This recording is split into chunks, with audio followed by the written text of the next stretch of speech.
सुकून हासिल करो। सुकून हासिल करने का तरीका क्या हो सकता है, कैसे सुकून हासिल किया जाए?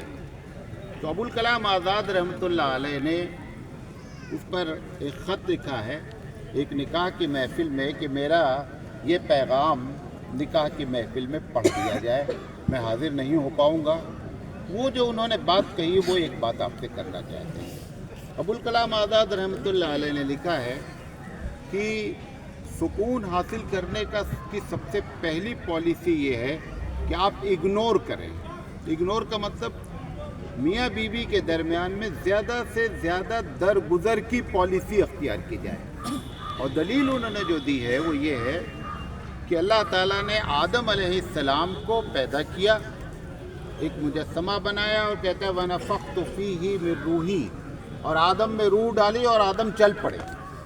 लेकिन हव्वा अलैहिस्सलाम को अल्लाह ने अलग से मुजस्समा नहीं बनाया, बल्कि कुरान करीम कहता है वह खलक़ा मिनहा ज़ौजहा, कि तेरा जोड़ा हमने तुझमें से पैदा किया। तो अबुल कलाम आज़ाद कहते हैं कि अल्लाह ने हव्वा का मुजस्समा बना दिया होता फिर दोनों चल पड़ते।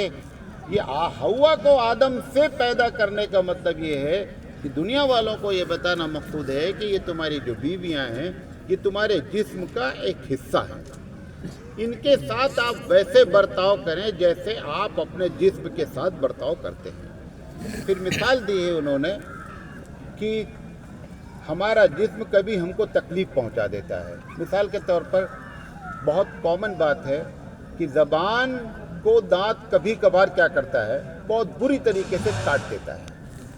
लेकिन हमने दांत को कभी उखाड़ा नहीं इस बुनियाद पर कि तुमने ज़बान को काटा क्यों, क्योंकि हम समझ रहे ज़बान भी अपनी और दांत किसका है, दांत भी अपना है। ऐसे ही ये जो बीवियां होती हैं इनसे वक्तन फ़वक्तन गलतियां होंगी, और गलती होने के इसलिए भी चांस हैं, हालांकि घर के हम लोगों ने उसको दूसरे मफहूम में लिया कि औरत टेढ़ी पसली से पैदा हुई है लिहाजा वो टेढ़ी रहती है।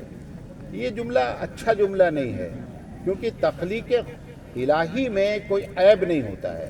रब्बना मा खलक़्त हाज़ा बातिला, कुरान ने कहा कि अल्लाह ताला ने किसी काम में, किसी क्रिएशन में, मखलूक में, खल्क में कोई ऐब नहीं है।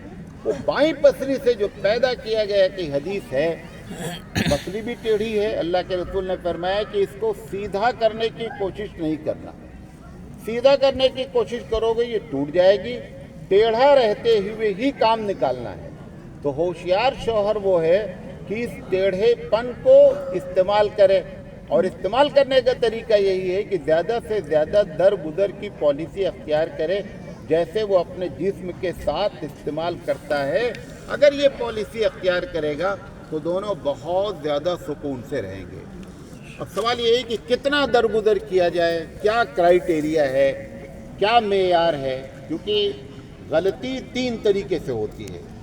एक बिल इरादा होती है, जानबूझकर गलती की जाती है, एक अनजाने में गलती हो जाती है, और एक गलती फितरी होती है। तो जानबूझकर जो गलती होती है उसको इग्नोर नहीं करना चाहिए, वहाँ पर शौहर को बोल्ड स्टेप लेना चाहिए। लेकिन अगर जानबूझकर करने के बाद मान लेना कि मुझसे गलती हो गई है तो दरगुजर करना चाहिए, क्योंकि हम आदम की औलाद हैं। आदम अलैहिस्सलाम ने अल्लाह से कहा रब्बना ज़लमना अनफुसना, कि आदम से गलती हो गई, अल्लाह के सामने झुक गए, लिहाजा हम भी आदम की औलाद हैं। बीवियों की गलतियों को माफ़ करने की पॉलिसी करें, अगर वो गलती जानबूझकर के करने के बाद भी एतराफ़ करने की मुझसे गलती हो गई। दूसरी गलती अनजाने में हो जाती है, भूल चूक में हो जाती है। मिसाल के तौर पर लड़की जो है वो बर्तन मांज रही है, कप टूट गया, शीशे का गिलास टूट गया, ऊपर से कोई चीज़, ये जानबूझकर नहीं हुआ है। इसमें पॉलिसी क्या होनी चाहिए? हबीब मुस्तफ़ा सल्लल्लाहु अलैहि वसल्लम ने फरमाया रुफ़िअ अन उम्मती अल ख़तअ वन निस्यान, मेरी उम्मत से अल्लाह ने ख़ता और भूल को माफ़ किया है, आप भी इसको, आप उसके उम्मती हैं, भूल माफ़ कर दें। और तीसरी गलती होती है फितरी तौर पर गलती होती है।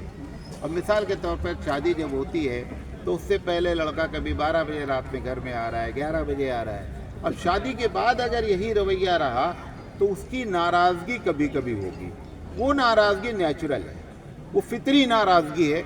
उसको शौहर को ये समझ लेना चाहिए کہ ہماری بیوی بہت ہی اچھی ہے کہ فطری طور پر اس کے اندر یہ غصہ پیدا ہو رہا ہے، اور اگر وہ کیئر نہیں کرے تو اس کا مطلب یہ ہے کہ صحیح نہیں ہے، یہ فطری طور پر صحیح نہیں، اس کا غصہ آنا ایک دم فطرت ہے ایسے موقع پر۔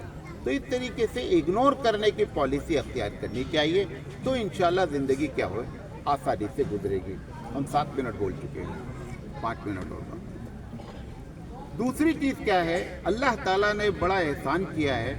قاری طیب علیہ الرحمہ، آپ سبھی لوگ واقف ہیں، قاری طیب علیہ الرحمہ نے کہا ہے کہ اللہ تعالیٰ نے میاں بیوی کے معاملے میں کہا ہے کہ وَمِنْ آیَاتِهِ أَنْ خَلَقَ لَكُم مِّنْ أَنفُسِكُمْ أَزْوَاجًا لِتَسْكُنُوا إِلَيْهَا۔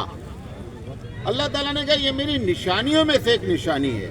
قاری طیب علیہ الرحمہ کی تحقیق یہ ہے کہ جب پروردگار عالم اپنے کلام میں نشانی بتاتا ہے تو اس کا مطلب یہ ہوتا ہے کہ تم سب مل کر وہ چیز پیدا کرنا چاہو تو نہیں کر سکتے۔ جیسے چاند کو کہتا ہے میری نشانی ہے، سورج کو کہتا ہے میری نشانی ہے، کیونکہ سورج چاند کسی کے بس میں نہیں کہ بنا سکے۔ یہ محبت میاں بیوی کو بھی اس نے کیا کہا ہے کہ یہ میری نشانی ہے۔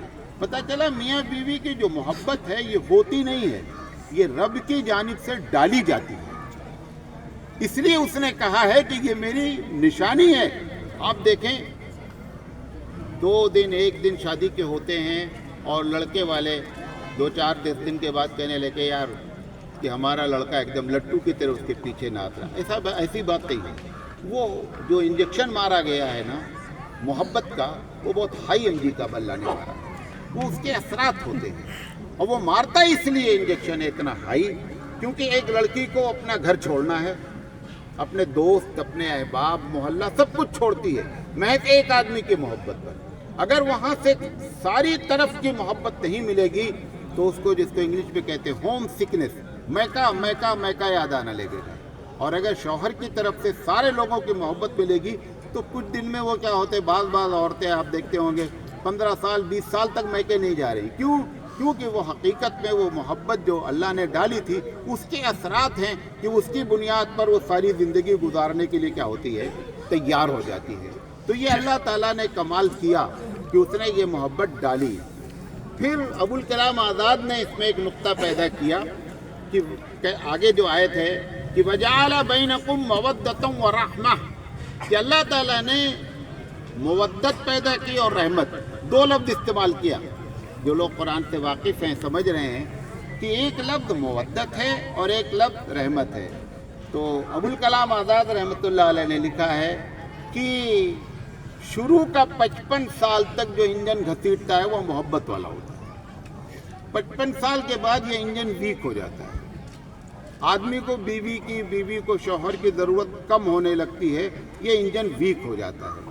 تب پروردگار عالم اس محبت کو رحمت اور شفقت سے تبدیل کر دیتا ہے، اور پھر یہ کیا کرتا ہے، انہوں نے ایسی مثال دی ہے کہ جب راکٹ شوٹ ہوتا ہے تو ایک انجن اس کو اسپیس تک لے جاتا ہے، جب اسپیس میں داخل ہونے والا ہوتا ہے تو پہلا انجن کمزور ہو چکا ہے، دوسرا انجن شوٹ ہوتا ہے اور راکٹ کہاں داخل ہو جاتا ہے، اسپیس میں داخل ہو جاتا ہے۔ ایسے ہی رب ذوالجلال پہلے 55 سال تک محبت کی بنیاد پہ گاڑی چلواتا ہے، اور اس کے بعد رب ذوالجلال کیا ہے، اس کو شفقت سے بدل دیتا ہے۔ بہت سے بوڑھے لوگ ہوں گے، آپ دیکھیں کہ وہ بیوی بیٹھی رہے سامنے ان کو سکون ہے، یہ اسی رحمت کا عکس ہے جو اس شکل میں نظر آتا ہے۔ لہذا اس طریقے سے اگر زندگی گزاری جائے تو انشاءاللہ زندگی میں سکون رہے گا۔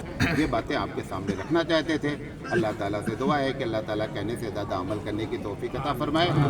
اور صحیح بات یہ ہے کہ مجھے 2 بجے کا وقت معلوم تھا، اس لیے میں لیٹ ہوا، ورنہ میں لیٹ نہیں ہوتا ہوں الحمدللہ۔ تو جتنے لوگوں کو تکلیف ہے اس کے لیے میں معذرت چاہتا ہوں۔ پھر ایڈریس بھی ہم کو شروع سے ہنسور بتاتے رہے، تو اس کی وجہ سے بھی ہم لیٹ ہو گئے، لہذا آپ سے معذرت خواہیں، دعاؤں میں یاد رکھیے۔ جزاک اللہ۔